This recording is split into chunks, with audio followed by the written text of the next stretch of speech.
Welcome to Universal Tenders, your one-stop tender service provider for all tender needs. We haul out tenders up to 47 feet and 25,000 pounds, ensuring safe and efficient handling.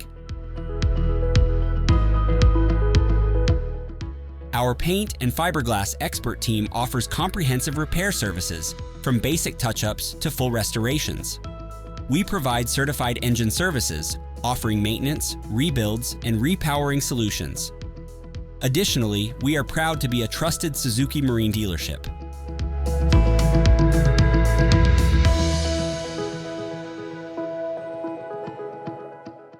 Our facility also features a fully stocked marine supply store, offering a wide range of accessories and parts for your vessel.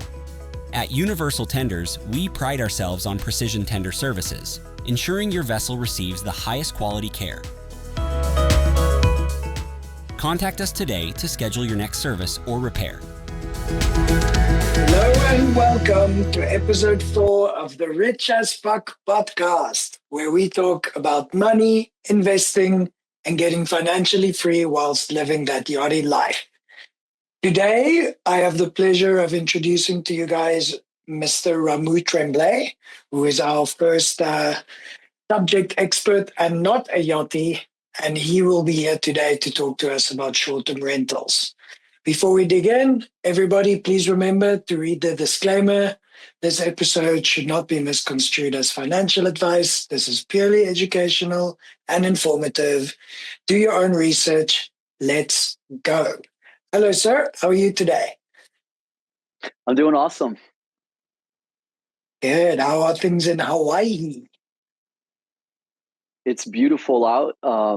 It's like 1 o'clock here, midday. And it's pretty much probably like Florida right now. Just sunny and blue skies, and the ocean's just outside here. So it's all good. That's amazing. So for those who want a bit of background, I've been fortunate enough to meet Ramu a few times, and he's been pretty instrumental in giving me advice about property investing, albeit a completely different market, even a different strategy where I focus predominantly on long-term investing, and he is rather specialized in short-term rentals. So for the listeners that don't know you, tell us a bit about yourself and how did you find yourself in Hawaii? Yeah, so like you said, my name's Ramu Tremblay, and I actually am fortunate enough to have grown up on the island of Maui. And so it took me years to recognize like what a gift this is. And so I grew up here. I've traveled a lot. I live in a lot of places, but since 2010, Maui has been home. And so what was your other question, Charl? How did you get into the short-term rental market there? So my background is I became a real estate agent in 2005, but then kind of ebbed into, I got hired by a software company that was building a SaaS product in the real estate space in 2010. And then I worked with them until 2019. But during that time, I basically took all the profits from my day job working with them, and I started investing in short-term rentals for my own self. And I think it was probably 2019 is the point where my income from short-term rentals basically eclipsed my income from my day job. And so basically kind of went full-time initially just with the goal of continuing to invest and acquire more properties. During that time, in some of the buildings that I was buying in, some of the owners had kind of saw what I was doing in terms of like kind of gutting, renovating, and basically, building nice units. And that kind of resulted in doing this in management for others as well. So kind of what I do is it's a mix of investing, but also helping other investors basically kind of buy, renovate, refurnish, and then we also handle the management side. So that was kind of my path into real estate and specifically short-term rentals. That's great. All of those words you mentioned, I believe that's the BRRRR method in bigger pockets. The buy, renovate, restore, all of that. I recently read a book on that, and It's I don't, you make it sound pretty simple. I'm sure it's not. There's a lot of moving parts when it comes to flipping and renting out properties. And on that note, what were some of your earliest mistakes and lessons through those mistakes? Yeah, it's a good question. And I think just to relate to like whoever's listening to this, getting started is probably the hardest part in terms of like actually getting into the game and buying your first property. It was very nerve wracking for me because I had a friend of mine who he showed me kind of his numbers on some of his units, but they just seemed too good to be true. And so my first property I bought, and I basically put almost every spare dollar I had into it. I bought it and, ended up gutting it down to pretty much the studs.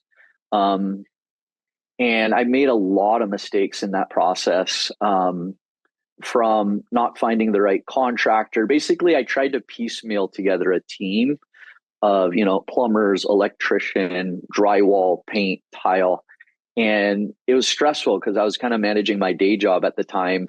In retrospect, after, what I would have done had I known that now is like I probably would have hired a general contractor to take some of that off of my plate, because basically I was overseeing all of these different trades and I didn't know a ton about the trades in terms of how to flush out a good electrician from a bad one or a good plumber from a bad one. Thankfully, I think we probably were a little bloated on that budget as a result of, like, had I hired a contractor, I probably would have came in less. And I think we would have got the project done a lot faster. I think now, like a project like that for like, 1,000 square foot, 2 bedroom, 2 bathroom condo would probably take, maybe 90 days to renovate. I think that one took me probably almost 180 days just because it was like, anyway, there's just a lot of inefficiency. I think that's probably a big one, is like finding the right contractor to work with who's established and who, kind of knows what they're doing. Trying to think of what other mistakes I made. It's probably the big one, is just like working with the right professionals if you're renovating. I guess that's just one of those things you won't know until you make those mistakes. And it's quite funny that you mentioned 180 days being the longer end of the spectrum, where in a country that bleeds inefficiency like South Africa, that would be your lower end of the spectrum. You'd be relieved if you can flip something in 6 months. I've just been through it. It's painful every time. At least there you get a lot more bang for your buck, especially with the exchange rate. So you can afford to make a few more mistakes because they can just regut it and try again. But thanks, that's really good insights.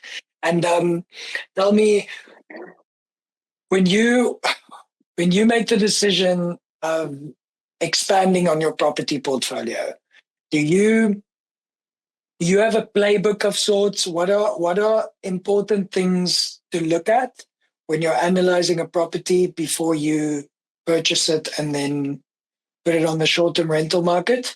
And remember, our listeners are somewhat very unfamiliar with property, some of them.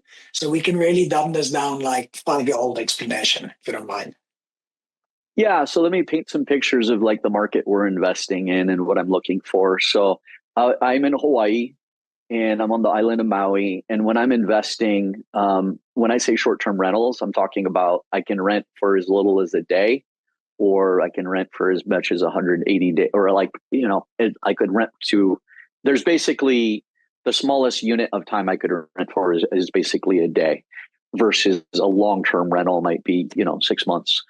And so I think one of those mistakes that I see made a lot is being overly optimistic on numbers and potential cash flow. And so, but it's like the process was and still is, when I buy something, I really kind of marry the market, which is I really want to understand, like, and I like, one of my processes to make this very concrete is like, if I'm looking to buy in a complex, I will go to Airbnb and I will look, because I'm mainly buying in like condos versus single families. And so I will go to Airbnb because they've got the largest kind of marketplace of two-sided marketplace. And I will look at comparable units and I'll look at their calendar and I'll look at kind of, how far out their calendar is blocked off. And then I'll look at what kind of their average nightly rate is. And from those two kind of criteria, occupancy, like I can get an idea of like what their occupancy rates are running just by looking at their calendar, and then what their average nightly rate is. And I can usually use that as a baseline for kind of building like a pro forma, which is an estimate of how much potential income the property might produce. I think what's important is like, we're very fortunate in Hawaii. We're in basically we have year-round demand because of the weather. And so that's a huge factor, is like, what market, like, does your market have year-round demand, or what do those demand, like, what are those demand swings look like seasonality? And you really have to build that into your kind of model, your income model, and not be basically lie to yourself. You need to be very realistic about the numbers and be very conservative to make sure that the numbers pencil. Does that answer your question? That does. And yeah, you're right. I think it's very much in human psychology of always being overly optimistic on the upper line, and then not really considering what all your costs are involved as well. So people would be, okay, I'm getting $200 a night for the stay, but you forget about the platform fees getting deducted, the cleaning fees, etc., etc. There's a lot of phantom costs in short-term rentals, I believe. Yeah, on the expense side, what's really important is you need to look at like capital expenditures, which is like, for example, like how old is the building? And so like where I'm investing is like some of these buildings are 30, 40 years old. And, it's not uncommon for a building that old for the HOA to issue like a capital assessment to owners, like, and sometimes they're lump sum. I think this last year insurance has skyrocketed, the cost of insurance. And so we've seen, like, one of our complexes, we've seen our HOA costs go from probably about $900 a month to almost $1,500 a month. And so you'd really need to be realistic on the expense side and to analyze like, where are these possible expenses coming from? And what are the expenses that I'm not looking at that might come back to bite me and affect, basically affect my decision to purchase this property. I think one of the other biggest expenses that like people really need to look at is like, are you managing from afar? Like, are you buying in a market that you're already familiar with, or like, are you going to have to use a manager? And a manager, depending on the manager, can run anywhere from 15 to 25% of your rents. And so that really needs to be factored in. We can dive into that if you want, like how to think through that in terms of, so let's say you're buying in a market where you're not, like how to approach that and to build a team and things like that. So that is the perfect segue, because what I was going to chat to you next is us as Yacht Crew. We have very strange lives, very strange setups. We find ourselves in different countries all the time, completely not in control of our schedules. So I think for a lot of yachties with free cash flow that decide, okay, I'm going to start putting my money to good use, one of the first avenues they want to explore is short-term rentals, because we often use Airbnbs. We know how much we pay. So thus the deduction is it must be lucrative. But we cannot really, considering our type of life, manage such a thing unless you're lucky and you buy it in a market maybe where you're born and you have parents or friends that are willing to help you out as a favor. But for the most part, people will have to look at property managers. So how would you do that cost benefit analysis in electing a property manager? Yeah, so not all property managers are the same. Typically, I personally would steer clear of a property management company that has too many units under management, because it's really hard to align, personal, like basically align with the interest of every single owner and maximize revenue when you have too many units under management. Too many units for me would be, anything above 50. So like, for example, and so I made it's interesting because when I did not seek to start a management company, like I had bought and remodeled 3 vacation rentals, and those vacation rentals, I was looking for somebody to manage, but I couldn't find anyone who I knew we were putting good money into these in terms of renovating them from scratch, who would align with, who I was confident would deliver maximum returns. And so we built this boutique brokerage. So typically I would look for somebody smaller, but large enough that that they know what they're doing. So I would say like minimum probably, 20 units under management, and, maybe on the upper side, no more than 75, somewhere in that sweet spot. That they're running it like a business. They're going to have software. They're going to have a team. They're going to be very methodical about it, as opposed to, a company that's too large or too small. So I think that's kind of the sweet spot. I mean, I guess one thing that if it's an individual investor and they're just buying one property, one thing that they could look at leveraging is Airbnb's co-hosting feature, which is basically a feature that allows, you to find basically and invite somebody kind of local to that market to handle the day-to-day operations. What I would say guest messaging, coordinating cleaners, things like that, inspecting the property, coordinating maintenance, where it's not necessarily a full service manager, but it's basically boots on the ground.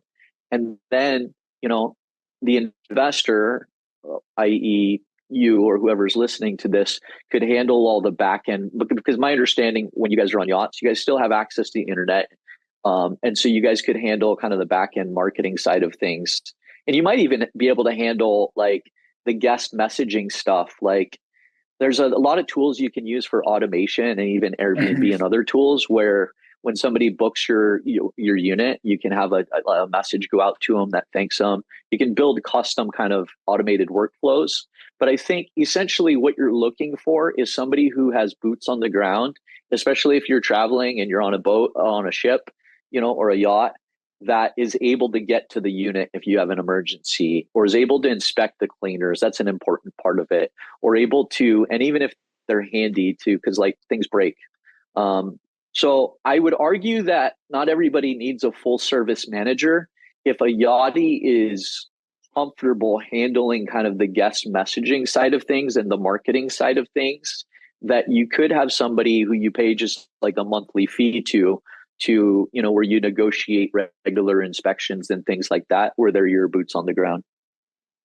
Yeah, I mean, that's very, very good advice, and definitely plausible and doable, especially as you mentioned with automated workflows. And how many AI tools are out there where you can pretty much just create an AI agent to run a lot of these things for you. I'm doing it with my longer term rentals, albeit, and I must confess, it's a lot less volume because it's not constant churning and burning of guests in and out. And then obviously you're specialized and mainly focused on Hawaii, but for listeners that, number one, maybe can't afford that market, and people interested in other areas of the US, what do you think are pretty hot short-term rental markets right now? So I'm always looking at seasonality, and like the more days that I can rent per year, the better. And so like, again, somewhere like Alaska might be great for a very short window of time, like the summer, but then the winter, like demand's going to fall off a cliff. And so I would say like, there's a couple of things to look at. I'd say like Florida is always good. There's some markets in Florida where you can purchase, and, most of the year, the weather's pretty good. Obviously there's going to be some seasonality to it. I think there's other markets like Nashville, which is like, just talking with a friend about it yesterday, which is one of the fastest growing cities. I really haven't studied a lot of other markets. I mean, I have looked for myself. I've looked at other islands and stuff like that, but generally, yeah, you want to go where I guess the shine is, where you don't have these large weather fluctuations like San Diego, but then you also want to balance price. And that's why I said Florida. I think there's some markets in Florida where you don't have like California prices or Hawaii prices, but you might not have, commensurate type of rents either. So Understood. That's a very thorough and fair evaluation. And then let's talk about financial risk. So I remember in the beginning of our episode, you mentioned that you started out in 2005, I believe. So you were around within the markets when the global financial crisis in 2008 came about. Obviously, we've had these things are natural, these happen. It's just economic ebbs and flows. And we experienced a much shorter time period drawdown during COVID. But what would you say to prospective investors to hedge and kind of protect yourself for these black swan financial crises? So yeah, to relate, I really didn't pay attention to market cycles or cash flows or anything like that. I bought at the wrong, I trying to time markets is a fool's errand, but I did buy, shortly before 2008 and ended up losing a property during that time. And that was very traumatic. In retrospect, if I could go back again, I would look at it, the numbers and scrutinize them from a cash flow standpoint. I think if you haven't read Rich Dad Poor Dad, you should turn the podcast off and go read it or listen to it. Like that, I had next to my bed for years, and I would just read it nightly because I wanted to burn that information from a just real estate investing standpoint into my brain, especially after 2008. What I would say is I think, I don't even know where I heard this, but it's like the money's made when you buy. So you need to buy right in order to sell right, or even I'd say rent right. You need to buy right with enough margin of, safety. So, and that's why I said, going back to what we're talking about is don't lie to yourself to be overly off. You need to be very honest with yourself and do a good analysis when you're going to purchase a property. And the best way to do that is to use comps on the sales side, but also on the rental side. You want to make sure that the rent, basically the rent and the expenses and the cash flow is true to form. It's true to life. And so I would be very methodical about, and actually showing somebody else your numbers who you trust to make sure, as asking what are my blind spots here? What am I missing, or what have I not added, or what are the things that could come back to bite me? The other thing that's really important is to look at legislative risk, which is, you've seen this in New York City and other markets where people bought properties thinking that they'd be able to short-term rent them, and then the legislation changed against them. We have some legislation here in Hawaii which is targeting vacation rentals, which is an existential risk for us, and so I think you want to also look at the legislative side, or in making sure that there's pretty sound footing in terms of being able to short-term rent. And obviously that can change. That's one of those things we don't have control over, but you kind of want to look at from a governance standpoint, what is the general prevailing attitude in the market you're looking at towards short-term vacation rentals? Are they under the scalpel, or generally do they look at them as an important part of the economy? So those would be kind of my pieces of advice, is the money's made when you buy. And so you need to buy right in order to rent right, and then sell right down the road. And, building a margin of safety into, whatever your estimates are. And then also just looking at kind of the legislative risk. And if you weren't able to short-term rent this property that you're looking at buying, what would be the potential long-term rents if you had to go that route? And making sure there's enough kind of margin there that you're not left holding the bag. That is, that's exactly what happened to me with my very first property acquisition back in Cape Town in South Africa. The intention was to go on the short-term rental market, and Murphy's Law, within 2 months of owning it, they had an annual meeting for what we call the body corporate, which the Americans call the HOA. And there was a annual meeting, and there was a decision made that there will be no short-term rentals. So all of my calculations were made based on the income of a 50-60% occupancy rate, which is pretty average for that area in Cape Town. Obviously, that flew out of the window. Luckily, I managed to do some nice cosmetic repairs and to get the rent pushed a little bit higher to cover my expenses. But that is a primo example of how certain things are just out of your control, and that you need to base your research and your due diligence in such a wide lens that you can maybe try and consider unforeseen circumstances like that above. Okay, and now to get on a bit of a lighter note, and knowing yachties always like a bit of juicy gossip, what are some funny / horror stories that you've had with guests staying in your units? Yeah. So to be clear, like what I talked about earlier, I think I can't imagine having like not managing in the same market that I'm in, like just because just stuff happens all the time. Like problems constantly come up, and it's one of the things that allows us to have a management company. Gosh, so just this last week, I don't even like this is just what life looks like managing a property. We had these like drain flies, but we could not find where they were coming from.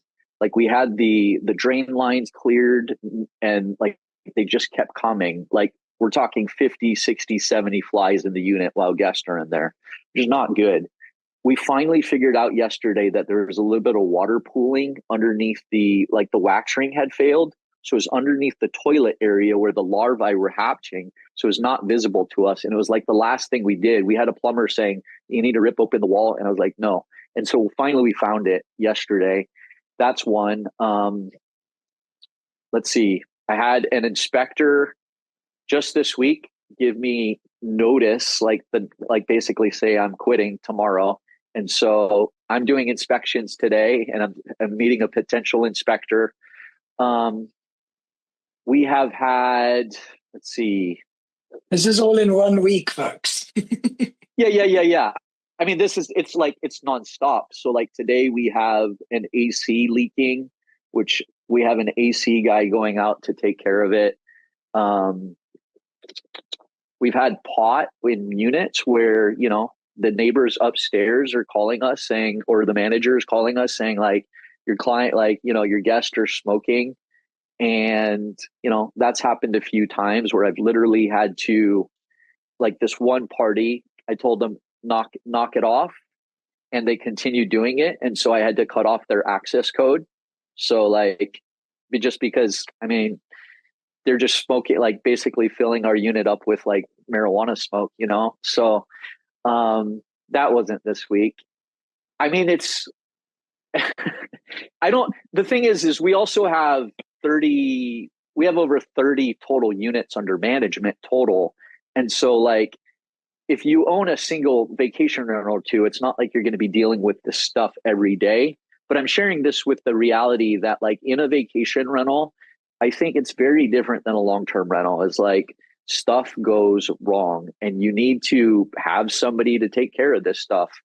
Yeah, we've had people, one of the brand new units this was in 2019, the second unit I bought, had spent quite a bit of renovating it, new furnishings, and we had a party. And this is not true. Like we don't have people party a lot in this market, but we had this young group come, and just like there's vomit all over the place, and we charged them for it on like new furnishings. So yeah, it's just there's always going to be something with short-term rentals. So I think that's a very fair. Not even an analogy, just a good way to frame it for people, because it's not just fun and games. There's and like you mentioned, it's a very different market than your long-term tenants that actually give a shit about the place because they're living there the rest of the time. Whereas if a bunch of guys fly in for a long weekend in Hawaii, I mean, I was 20 years old once. I know what it's like. It's it can be quite debaucherous. So I think that's a really good point. And so like for recently, I was looking at like possibly acquiring some units in Honolulu, and I went and like I did a deep dive in that market on Oahu, and I spent about 9 days there, just kind of went there to learn as much as I could about the short-term rental market. And what I decided, it was a hard no for me, because what I found is a lot of people go to that destination to party. Um, and so like a Miami's probably going to be like that. And so in our market, it's typically people traveling from afar and families and stuff like that. So I think like it's really important to marry yourself to the market and understand who your typical traveler is, who you're catering to.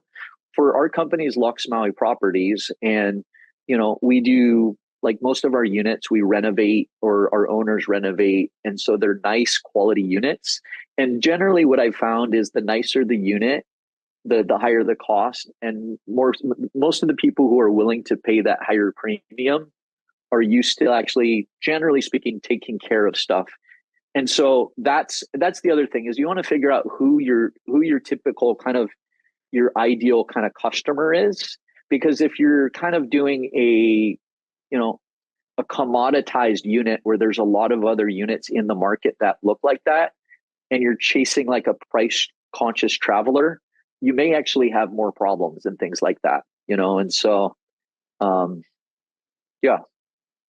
Yeah, that makes a lot of sense. And then to close out, what's next for you? What do you plan? How do you plan on expanding? Do you plan on expanding, or are you just gonna realize enough's enough and gonna start surfing all day? Yeah, it's interesting. I read a book recently called Never Enough by Andrew Wilkinson. I don't, have you familiar with the book? Yeah. Fascinating book. And for like, for a long time, the outcome for me was build, build, build, build, build, and acquire. But I'm like, at some point, what am I optimizing for? And I feel like I'm kind of moving into a stage of my life where I'm like, I'm optimizing for the enjoyment of my time, as opposed to, like wealth is great, but at the end of the day, like at what point is enough enough? And so like, while I'm still looking for opportunities, I'm actually looking at, more unique kind of properties, Mhm.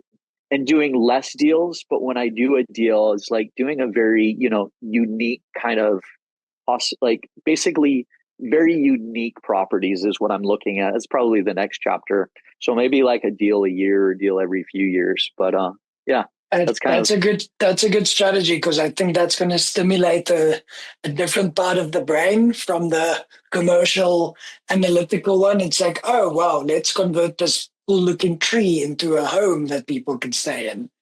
No? yeah. And So there's another guy, if like on the short term rental front, I would recommend, there's a guy named Isaac French. Um, and his newsletter is incredible, but his whole thing is like talking about like these unique hospitality experiences that people are doing around the globe. I was just reading one where they built these like glass kind of houses that sit on the edge of a cliff down in Patagonia, like totally wild. And so yeah, that's kind of, that's kind of where I want to kind of research and adventure. that's awesome. And normally at the end of the show, I ask my guests, what are some resources that you recommend? I love that you already mentioned Never Enough. I actually read that book back to back after I read um, Day with Zero by Bill Perkins, which is kind of a way to frame that, at some point you need to, like you just mentioned, move into the enjoyment and the sacrificing the hard work for actually reaping the rewards for all of your hard work. But what are other platforms and resources that the listeners can check out to get into real estate investing? Yeah, I would say again, like I said earlier, if you haven't read Rich Dad Poor Dad, that should be like first and foremost. Um, I haven't read a lot of really great books on short term rental investing. Just trying to think of who else.